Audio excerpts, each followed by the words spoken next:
Seiring dengan penurunan tingkat kelahiran di China, lebih dari 10.000 taman kanak-kanak dan sekolah dasar ditutup tahun lalu.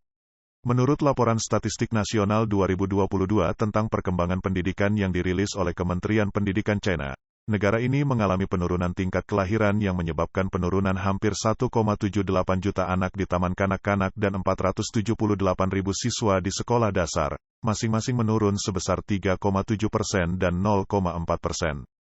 Dalam hal pendidikan dasar, terdapat 149.100 sekolah dasar biasa di seluruh negara, mengalami penurunan sebanyak 5.162 atau 3,35% dibandingkan tahun sebelumnya.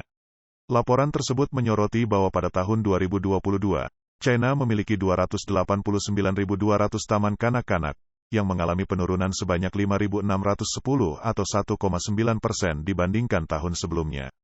Penurunan ini terjadi ketika China memasuki era pertumbuhan populasi negatif dan penurunan jumlah kelahiran, dengan dampak yang dirasakan terutama dalam pendidikan prasekolah. Berdasarkan perhitungan, total jumlah anak yang terdaftar di taman kanak-kanak di seluruh negara diperkirakan mencapai 48,1826 juta pada tahun 2020.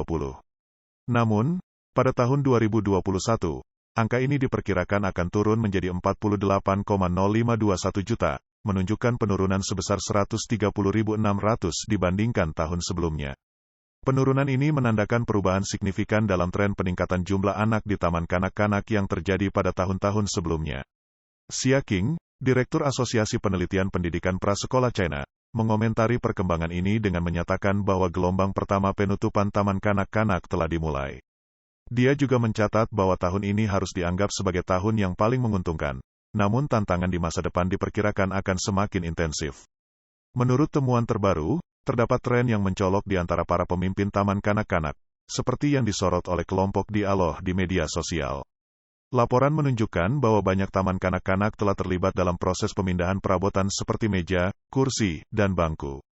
Selain itu, disarankan bahwa seiring populasi terus berkonsentrasi di daerah perkotaan dalam waktu dekat, taman kanak-kanak yang paling penting tidak akan berada di kota-kota tingkat 1 dan 2 seperti Beijing, Shanghai, dan Jinan.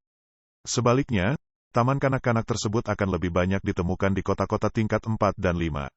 Analisis terperinci oleh Beijing News mengungkapkan transformasi yang cepat dan signifikan dalam lanskap pendidikan prasekolah di China dalam beberapa tahun terakhir. Transformasi ini terutama disebabkan oleh penurunan signifikan dalam jumlah kelahiran dalam beberapa tahun terakhir yang mengalami penurunan sekitar separuhnya. Akibatnya, jumlah bayi yang semakin sedikit secara alami mengakibatkan penurunan permintaan untuk pendaftaran taman kanak-kanak.